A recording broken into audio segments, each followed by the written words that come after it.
اللہ تعالیٰ اپنی مہربانی فرمائے. بہرحال طبیعتیں کچھ مختلف ہوتی ہیں، بعض طبیعتیں کچھ تیز مزاج کی ہوتی ہیں، ان میں گرمی بھی کچھ جلدی آ جاتی ہی آ رہا ہے، لیکن کوشش کیا کریں جہاں تک ہو سکے آگے نہیں، بس اپنی گرمی کو قابو میں رکھنے کی کوشش کیا کریں. ہاں، کسی پر کوئی ظلم زیادتی نہ ہو اور احساس ہو جائے کہ مجھ سے غلطی ہوئی ہے، فوراً بس معافی مانگ لیا کریں، اللہ تعالیٰ سے توبہ و استغفار کر لیا کریں. ہاں، اللہ تعالیٰ اپنی مہربانی فرمائے. اللہ تعالیٰ اپنی مہربانی فرمائے. بعض دفعہ غلطی پر تنبیہ کرنی ہوتی ہے، گنجائش ہے تنبیہ کرنے کی.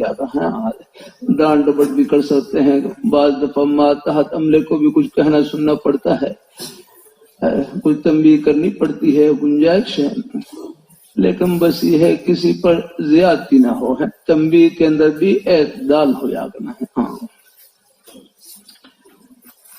اللہ تعالیٰ اپنی مہربانی فرمائے. اللہ اپنی بارگاہ میں قبول فرمائے. اللہ تعالیٰ. ہاں، پھر حدیث شریف میں غصے کا علاج بھی آیا ہے. حدیث شریف میں ایک یہ ہے اعوذ باللہ من الشیطان الرجیم پڑھ لیا کریں. اعوذ باللہ من الشیطان، غصہ آئے تو اعوذ باللہ من الشیطان الرجیم پڑھ لیا کریں. انشاءاللہ چند بار پڑھنے سے طبیعت میں فرق آئے گا. ہاں، اللہ پاک کے پیارے حبیب صلی اللہ علیہ وسلم تشریف فرما.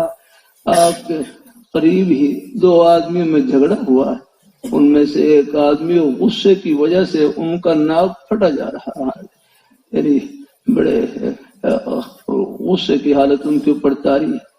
تو آپ صلی اللہ علیہ وسلم فرمایا مجھے ایک کلمہ معلوم ہے، اگر یہ اس کلمے کو کہہ لے پڑھ لے تو ان کا غصہ چلا جائے لے. تو پھر آپ صلی اللہ علیہ وسلم نے پڑھا اعوذ باللہ من الشیطان الرجیم.